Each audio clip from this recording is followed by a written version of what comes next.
Hello friends, आप सभी का स्वागत है हमारे यूट्यूब चैनल जीटीएम क्लासेस में।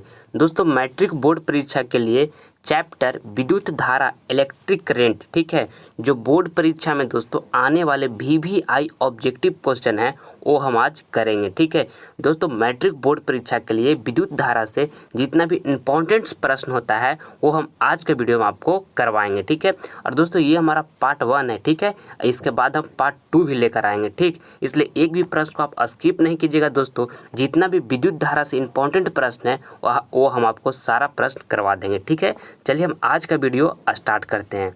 ठीक है, सारे प्रश्न को आप अच्छी तरीके से समझिएगा।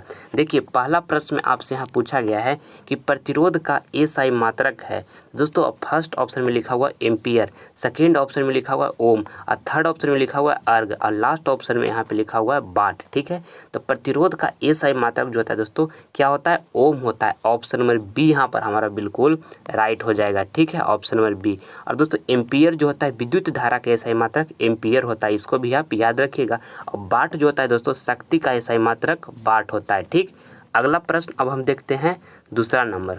जूल पर कूलम बराबर होता है, फर्स्ट ऑप्शन में लिखा हुआ ओम के, सेकेंड ऑप्शन में लिखा हुआ वोल्ट के, थर्ड ऑप्शन में लिखा हुआ एम्पियर के, और लास्ट ऑप्शन में लिखा है वाट के। ठीक है, तो दोस्तों एक फार्मूला होता है W बराबर V इंटू क्यू। ठीक है, अब देखिए यहाँ से हम इस तरह से लिख सकते हैं इसको दोस्तों, V इक्वल टू क्या लिख सकते हैं? W बटा के क्यू। बस यहाँ से कुछ नहीं किए हैं, जो यहाँ क्यू था गुणाम था तो बराबर को साइड भेजेंगे तो क्या हो जाएगा? भागाम हो जाएगा। तो V बराबर क्या निकल जाएगा? W बटा के क्यू निकल जाएगा। ठीक है, अब देखिए यहाँ से हम एक वोल्ट बराबर दोस्तों क्या लिख सकते हैं? यहाँ देखिए W लिखा हुआ यानी कि कार्य, तो कार्य यानी कि दोस्तों वर्क का जो हमारा यूनिट होता है क्या होता है? जूल होता है। ठीक है, और यहाँ पर क्यू लिखा हुआ है चार्ज, जो कि चार्ज का हमारा जो यूनिट होता है वो कूलम होता है। ठीक है, तो इस तरह से हम इसको यहाँ लिख सकते हैं जूल पर कूलम, और यहाँ से हमको 1 वोल्ट बराबर क्या निकल गया? जूल पर कूलम। और हमको आपसे पूछा गया था कि जूल पर कूलम बराबर होता है तो 1 वोल्ट के बराबर होता है। दोस्तों ऑप्शन नंबर बी जो होगा हमारे यहाँ पर बिल्कुल राइट हो जाएगा। ठीक है, इसको आप अच्छी तरीके से याद कर लीजिएगा कि 1 वोल्ट बराबर क्या होता है? जूल पर कूलम। अब अगला प्रश्न अब हम देखते हैं तीसरा नंबर प्रश्न में आपसे यहाँ पूछा गया है कि विभवांतर मापने के लिए निम्नलिखित में किस युक्ति का उपयोग किया जाता है? फर्स्ट ऑप्शन में लिखा हुआ एमीटर, सेकेंड ऑप्शन में लिखा है वोल्टामीटर, थर्ड ऑप्शन में लिखा हुआ वोल्ट मीटर, और लास्ट ऑप्शन में लिखा है प्रतिरोधक। ठीक है, तो दोस्तों इस प्रश्न में आपसे यहाँ पूछा गया है कि विभवांतर मापने के लिए निम्नलिखित में किस युक्ति का उपयोग किया जाता है? ठीक है, तो वोल्ट मीटर का किया जाता है। दोस्तों ऑप्शन में यहाँ पर सी जो होगा हमारा बिल्कुल राइट हो जाएगा। अब अगला प्रश्न हम देख लेते हैं चौथा नंबर। ठीक है, निम्नलिखित में से किस में धन प्लस या ऋण माइनस का चिन्ह अंकित नहीं होता है? फर्स्ट ऑप्शन में लिखा हुआ है बैटरी, सेकेंड ऑप्शन में लिखा हुआ एमीटर, थर्ड ऑप्शन में लिखा हुआ है वोल्ट मीटर, और लास्ट ऑप्शन में लिखा हुआ है प्रतिरोधक। ठीक है, तो दोस्तों निम्नलिखित में से किस में धन प्लस और ऋण माइनस का चिन्ह नहीं अंकित नहीं होता है? तो दोस्तों प्रतिरोधक में नहीं होता है। ठीक है, ऑप्शन नंबर डी जो होगा हमारे यहाँ पर बिल्कुल राइट हो जाएगा। ठीक है, अगला प्रश्न अब हम देखते हैं पाँचवा नंबर प्रश्न काफ़ी महत्वपूर्ण है। इस प्रश्न में आपसे पूछा गया है कि निम्नलिखित में कौन सा व्यंजक विद्युत परिपथ में विद्युत शक्ति का निरूपित नहीं करता है? ठीक है, तो दोस्तों एक इसका फार्मूला होता है। ठीक है, P बराबर फार्मूला क्या होता है? शक्ति बराबर जो होता है फार्मूला दोस्तों P बराबर आपका होता है V इंटू में I। ठीक है, ये एक फार्मूला होता है। और आगे देखिए एक और होता है फार्मूला दोस्तों V equal to I R, जिसको ओम के नियम कहते हैं। V इक्वल टू क्या होता है? I R. ठीक है, और इसी को हम देखिए थोड़ा सा और मॉडिफाई करके इस तरह से लिख सकते हैं। आई बराबर हम क्या लिख सकते हैं?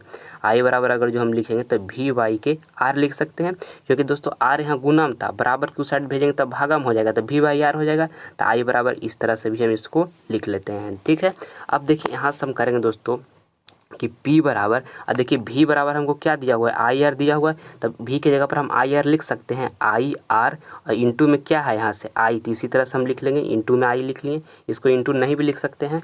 और यहाँ से देखिए आगे में लिखेंगे कि P बराबर क्या हो जाएगा?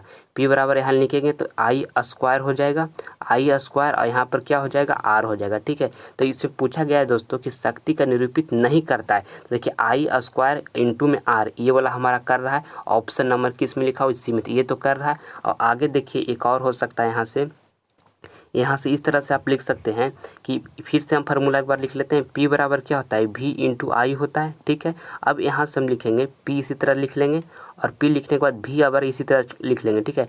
और I बराबर दोस्तों यहाँ क्या निकाले हैं हम, V बाई आर निकाले हैं, तो I बराबर हम यहाँ के लिए क्या लिख सकते हैं, V बाई आर लिख सकते हैं।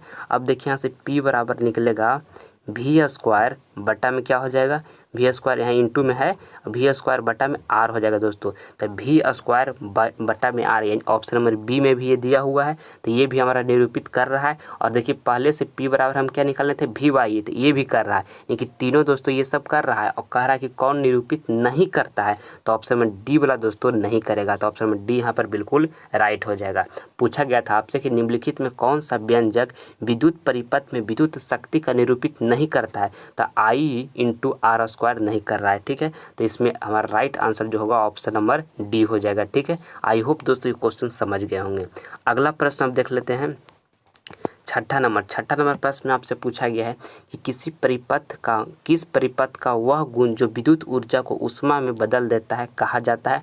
अब फर्स्ट ऑप्शन में आपको यहाँ पे लिखा हुआ है धारा, सेकेंड ऑप्शन में लिखा हुआ है विभवांतर, और थर्ड ऑप्शन में लिखा है प्रतिरोध, और लास्ट ऑप्शन में लिखा हुआ है शक्ति। तो दोस्तों इस प्रश्न में आपसे यहाँ पूछा गया है कि किस परिपथ का वह गुण जो विद्युत ऊर्जा को ऊष्मा में बदल देता है कहा जाता है। तो उसको क्या कहा जाता है दोस्तों, उसको कहा जाता है प्रतिरोधक, ठीक है। प्रतिरोध कहा जाता है, सॉरी प्रतिरोध लिखा हुआ है, प्रतिरोध। ऑप्शन नंबर सी यहाँ पर हमारा बिल्कुल राइट हो जाएगा।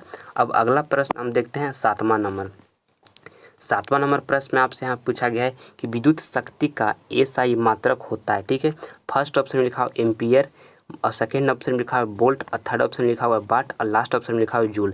तो दोस्तों विद्युत शक्ति का जो एसआई मात्रक होता है हमारा क्या होता है, इसका हमारा राइट आंसर कौन हो जाएगा, ऑप्शन नंबर सी हो जाएगा, वाट। विद्युत शक्ति का जो एसआई मात्रक होता है दोस्तों वो हमारा क्या होता है, वाट होता है, ठीक है। तो ऑप्शन नंबर सी यहाँ पर हमारा बिल्कुल राइट हो जाएगा। और देखिए यहाँ लिखा हुआ एम्पियर, तो विद्युत धारा का एसआई मात्रक दोस्तों एम्पियर होता है, इसको याद रखिएगा। और विभवांतर का एसआई मात्रक होता है वो वोल्ट होता है, ठीक है।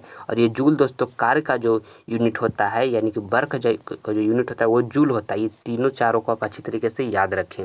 अब अगला प्रश्न हम देखते हैं आठवां नंबर प्रश्न में आपसे यहाँ पूछा गया है कि किलोवाट घंटा मात्रक है। फर्स्ट ऑप्शन लिखा है धारा का, सेकेंड ऑप्शन में लिखा है समय का, और थर्ड ऑप्शन में लिखा है विद्युत धारा का, और यहाँ लास्ट में लिखा है विद्युत शक्ति का, ठीक है।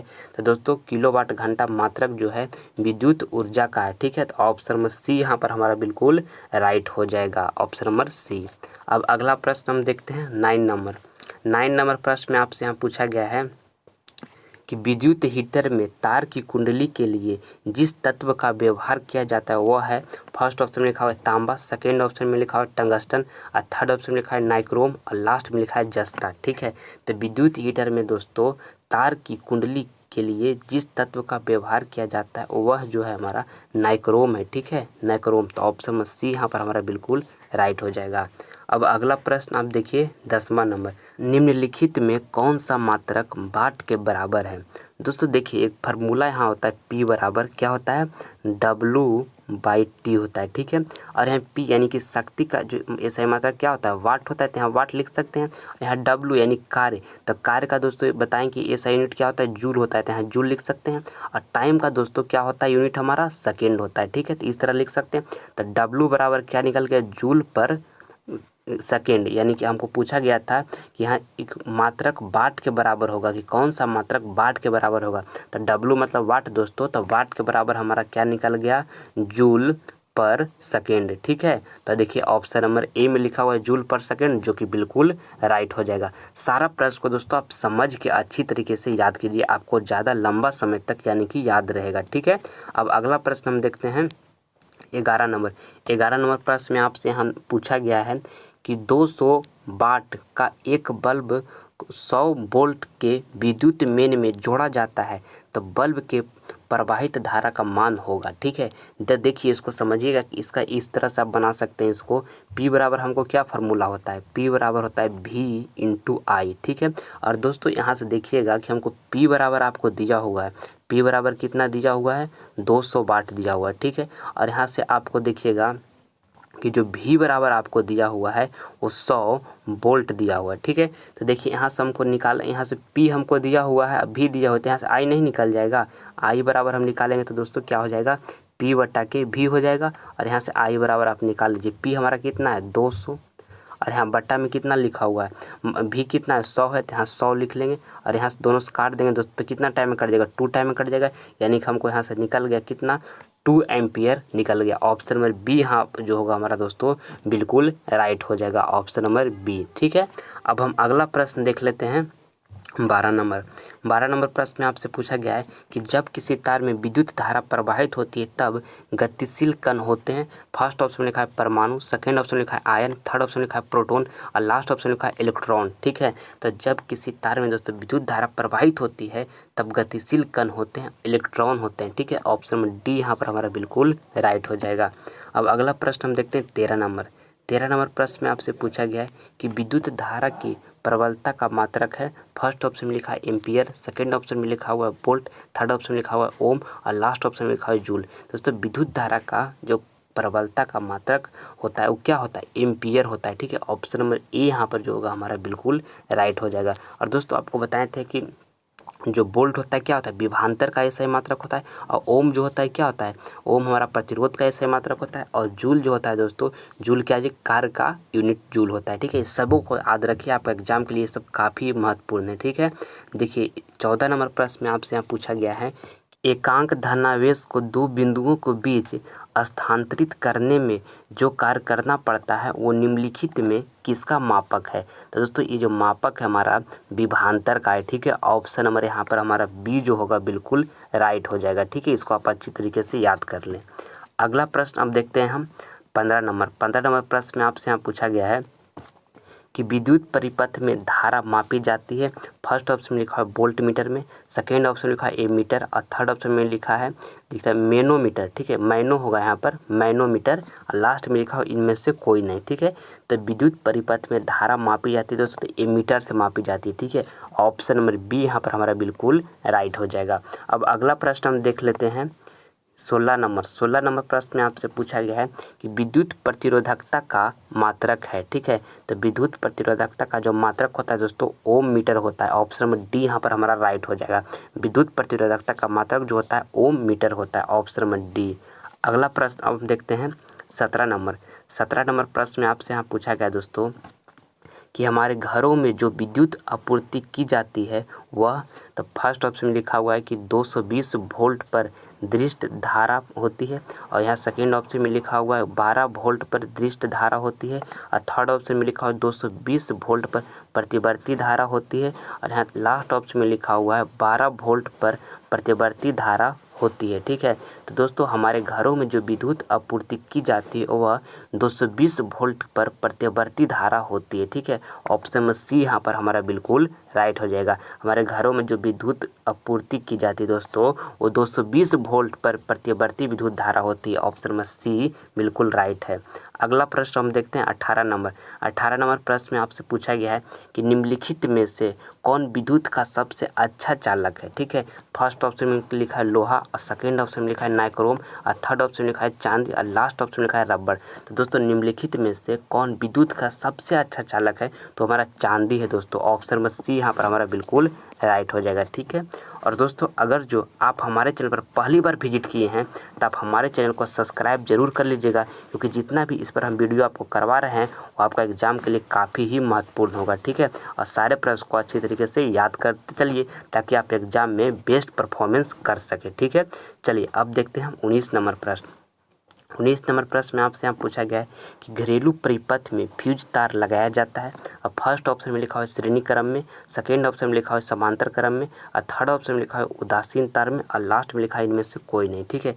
तो घरेलू परिपथ में दोस्तों फ्यूज तार लगाया जाता है, श्रेणी क्रम में लगाया जाता है, ठीक है। ऑप्शन नंबर ए जो होगा हमारा यहाँ पर बिल्कुल राइट हो जाएगा, ठीक।